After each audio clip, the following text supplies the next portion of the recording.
We are live. My apologies for having the wrong start time. Hopefully, you guys are pinged and notified as we go live right now. But we are here. We are talking the National Basketball Association. Tyler, a new rivalry has been formed in Milwaukee. What is up? Did you see that? And I chose that game. I'd say I always choose one game to DVR and study. That was a good one to pick. Well, 258.5. I mean, you knew what I was going to choose. But what did you think of all the drama after the game? Yeah, I mean, I thought it was hilarious. He's freaking out about a game ball. They took it and ran, and then he's saying they gave him a different ball back. And then did you see who they signed this morning? Yeah, the guy that knows jiu-jitsu. Yeah, they were like, all right, James Johnson, welcome to the building. Next time we play them, you double leg Giannis, take them down, submit them. We're not dealing with this anymore. They went and signed a bully because of all that. But, I mean, I think it's pretty funny that Milwaukee's like, they've always been a physical team, but then they pick like the smallest, fastest paced team to like go overboard on the physicality with. Like, you got Giannis screaming in Halliburton's face, telling him to go get the ball. He's storming to the back, trying to chase the guy down. He thought had the ball. Yeah. Just like you said, it's WWE. We got Draymond suspended indefinitely. Bro, so last night I get home, I'm relaxing, and I'm messing around on NBA Reddit. And I came over this terrible realization as I was reading through all these team subreddits. I think it started with I was in the Warriors subreddit. And the question was like, who do we trade Draymond for? Where would it make sense? Who would even want him? And you know what the heart-stopping realization I came to, Tyler?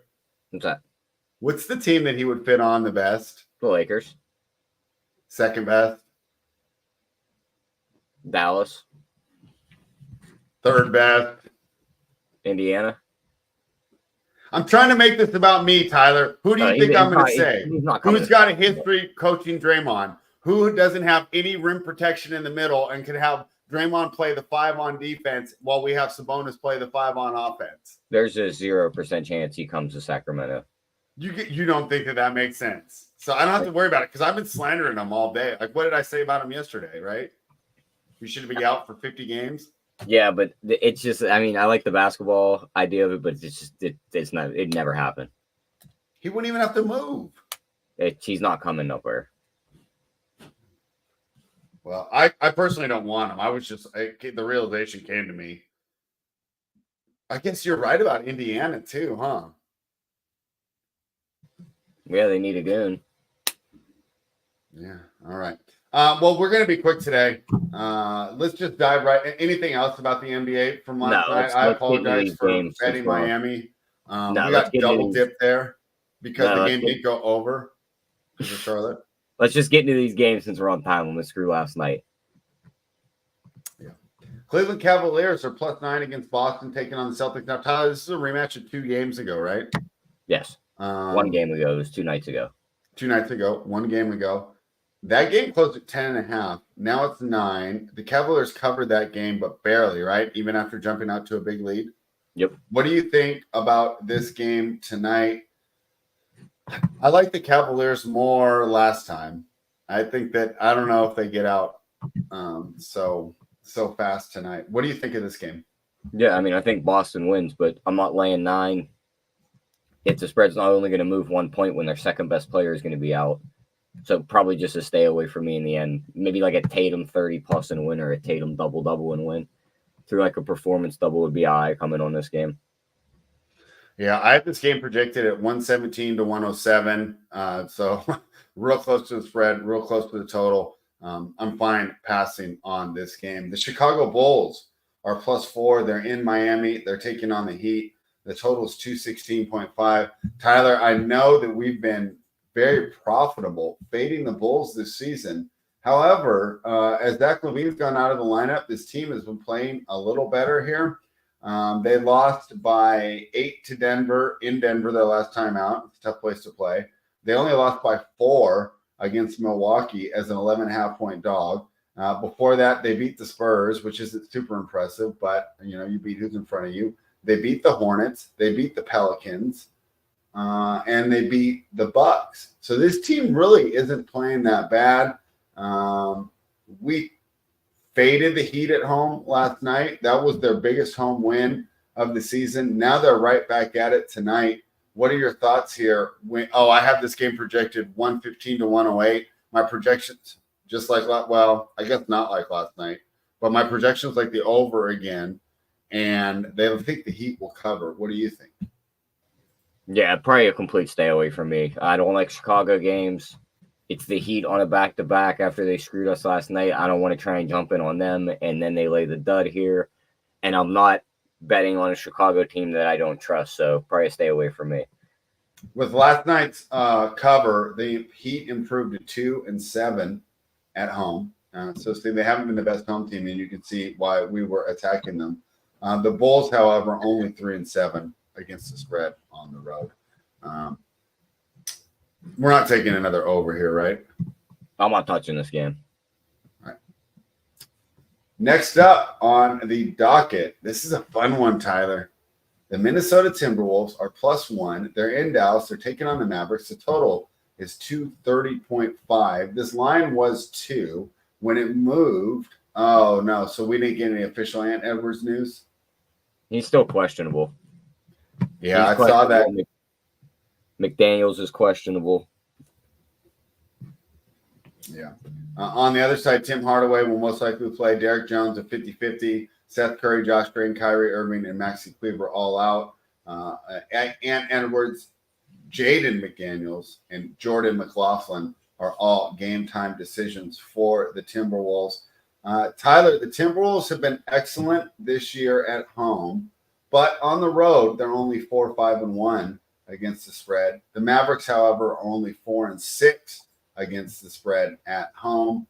Looking at a couple trends the last time these couple teams played, the total's gone over in 5 of Minnesota's last 6 visits to Dallas. However, they've never visited with a defense playing this fierce.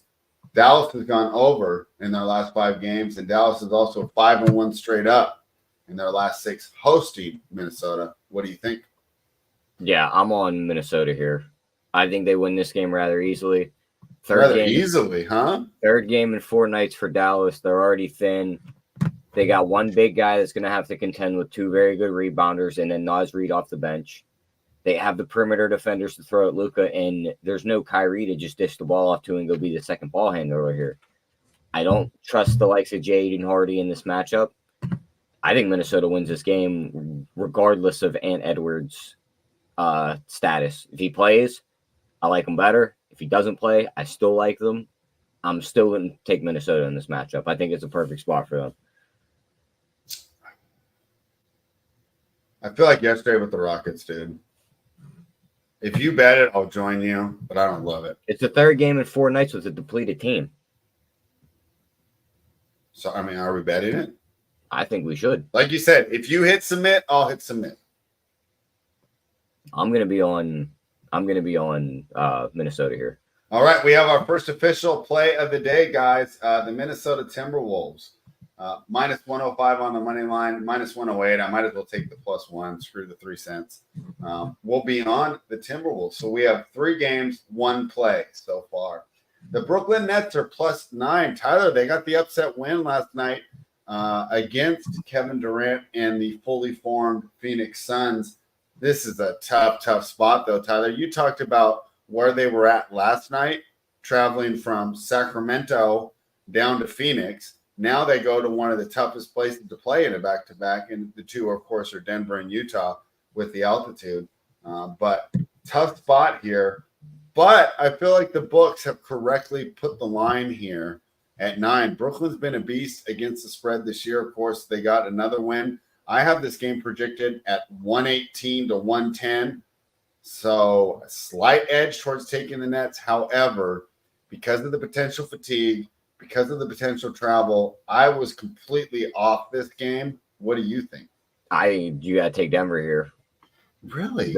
The travel, then you come in on altitude on a back-to-back after you get a big win where your key players on your team were playing the former team they were traded from.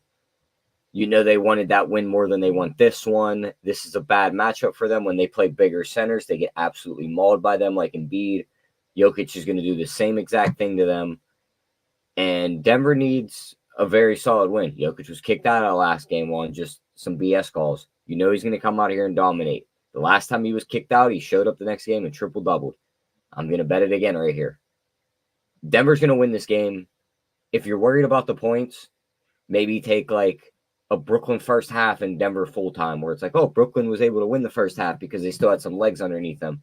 And as the second half set in, their legs went, fatigue set in, and Denver was able to steal the game in the end and win it. That's 5-1. I like the Jokic triple-double, and I'll be on Denver. I think they win this by double digits. So we have 2 plays now? Yes. Let me log out because I hate when I queue all these up and then I actually go to submit them. It tells me I'm not logged in. Okay, we have 2 plays, Tyler. Like I was just giving you all the reasons not to bet Brooklyn there. The total has gone over 5 of the 6 times that these teams have played. Denver is 21-2 in their last 23 home games. And the total's also gone over in 5 of the last 6 times that these 2 teams have faced off. However, the concern, of course, would be that in that huge game, if it does go to the script that you originally talked about, and that's the Denver blowout, does Brooklyn get there to push this game over? What do you think? No, I'm not touching the total. It's just Denver for me here. Okay, we have 2 plays so far. Hold on. I logged out, logged back in. I got to pull back my numbers. These are coming from bookmaker.eu. Very sharp book, Tyler.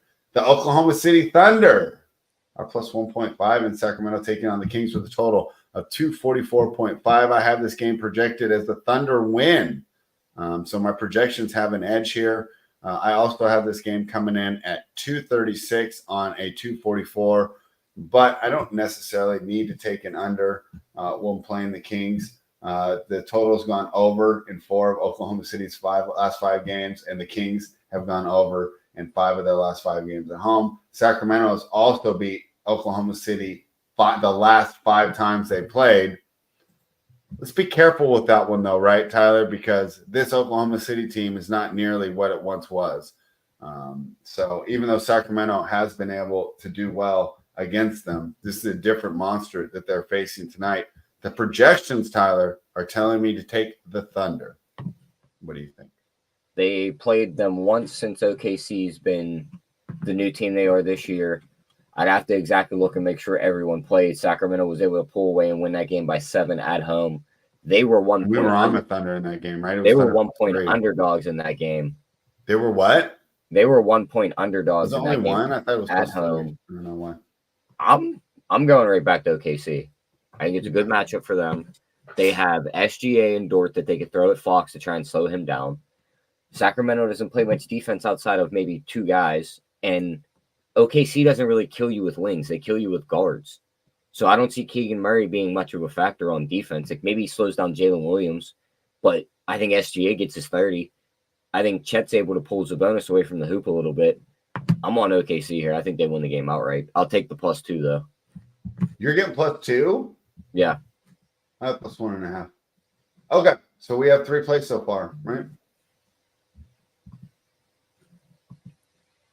That's our 3rd one? Yeah. All right. Good show today, Tyler. 13 minutes in, and we've already given them 3 winners. Great job. What a great host I am. The Utah Jazz, +4 in Portland, taking on the Blazers. Tyler, originally I thought this was going to be a great spot to take the underdog, but Clarkson's out, Collins is out, Keontae George is out, Lauri Markkanen out, and that Stamanic guy is out. So who is going to play for Utah? Colin Sexton, Ochai Agbaji, I can't pronounce any of his names, Fontecchio, Pinocchio, Kelly Olynyk, and Walker Kessler. We've also talked about Portland playing better as of late. They're going to start Brogdon, Simons, Sharp, Tumani Kamara. If you're an NBA dork, he's actually a pretty fun, young, exciting player. And DeAndre Ayton's a game-time decision. With how bad he's been playing, I'd rather have him out. Jeremy Grant out for the Blazers. That does hurt. He's a good veteran presence on both sides of the floor. Let's look at a couple trends of this game. The total's gone over in 4 of Utah's last 5 games. Utah is 4-2 against the spread in their last 6 on the road against Portland. But after that terrible start where everybody was hurt, all those guards, Portland's turned it around. They're 6-2 against the spread in their last 8 games. And if you combine trips to Utah, Portland is actually 4-2 against the spread in their last 6 against Utah. Overall at home this year, the Blazers are only 2-6 against the spread. But on the road, the Utah Jazz are 3-8 against the spread. So I don't really think the trends are pointing you anywhere. My projections, I don't think are accurate because this Utah Jazz lineup has just been, a revolving door or a merry-go-round or some sort of analogy that means just it's a bunch of different people every night. And I have this game as a 3-point win for Denver. So it'd be a slight edge to the Jazz. I don't feel comfortable getting involved in this game unless we were on the Portland side. What do you think? It's Portland or pass. And you were the Portland whisperer. You were the one that opened my eyes to them. Mm-hmm. I'm putting this one in your hands. Are we pulling this trigger or not? I'm fine. I don't want to. Okay, we could leave it off, but I'd be fine pulling the trigger on Portland here if we did. I just wonder with Kessler back in the lineup, how much better this Jazz team is overall. The biggest one for me on this injury report is marketing's out, it's the best player. But that rookie, Keontae George, was there to save the day and keep the offense running. Now, with him out, this could be a very, very ugly Jazz unit out on the floor that can't find offense. It's just guys trying to get their own shots that aren't even shot creators. They might not crack 100 tonight. And that's where I think Kessler comes in because you're right. I do think the Jazz will struggle in the half court, even against Portland's ineffective But how much defense. does Walker Kessler affect a guy like Simons who's going to shoot 15 threes tonight? He doesn't, but just grabbing those defensive rebounds and making outlet passes and getting these teams into transition, any NBA player can score in transition. So yeah, I'm fine staying away from this one unless you really want to play Portland here. I was leaving it up to you. I was fine playing them, but if you want to stay away, we can stay away. You're the Portland whisperer. You're the one that got me on like plus 13 the one night when I wanted nothing to do with them, and they lost the game by like 4 points. Yeah. We'll come back to this one. Right now, I'm fine staying away from it.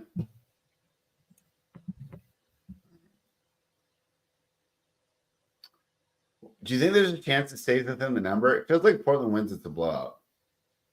Yeah, I don't think this is like a 3-point win. Like this is either Portland just blows them out or Utah wins the game outright. Okay. Let's talk about the last game and then we'll move back. The Golden State Warriors will be without Draymond Green indefinitely. Tyler, does that seem like a cop-out to you? Yeah. Do you think they're going to try and sneak him back in, like after we've all? I think he'll be back before All-Star break. You guys already know my thoughts on this. I think it's an absolute joke compared to what they gave John Morant for being on Instagram. Yeah. Maybe I'm wrong, but to me, punching people, stomping on them, and choking them is worse than having a gun on Instagram. That's my opinion. I could be wrong. The Golden State Warriors are +5. They're in Los Angeles. They're taking on the Clippers. The total is 231. I was already on fade the Warriors with Draymond. Now I seem like I really want to fade the Warriors. And, of course, the projections, I don't know if you can accurately put his impact in there, but I have this as a 5.5-point win for the Clippers. We talk about this sometimes in the NFL, but what would be the path to the Warriors' victory? Like Steph goes nuclear and all those young guys get run? That's my guess. The Clippers lay an egg. The Clippers do what they do sometimes, but I think they found something. My only worry here is Paul George might not play. Like, does what they found go out the window if he goes out of the lineup? I don't think so. Isn't that the strength of this Clippers team that they should be able to? You would think so, but they have a lot of bodies. They finally found the group that worked, and it's like, all right, well, now we stagger these two groups. They both work. We pull one guy out of this group, which forces one guy out of the other group into the starting lineup. I just feel like that can cause some problems. Yeah, they were without Paul George. Don says, good point. I thought he left mid-game. I'll double check, but I swore he left mid-game. I swore I got the notification that said Norm Powell was going to start for him out of halftime.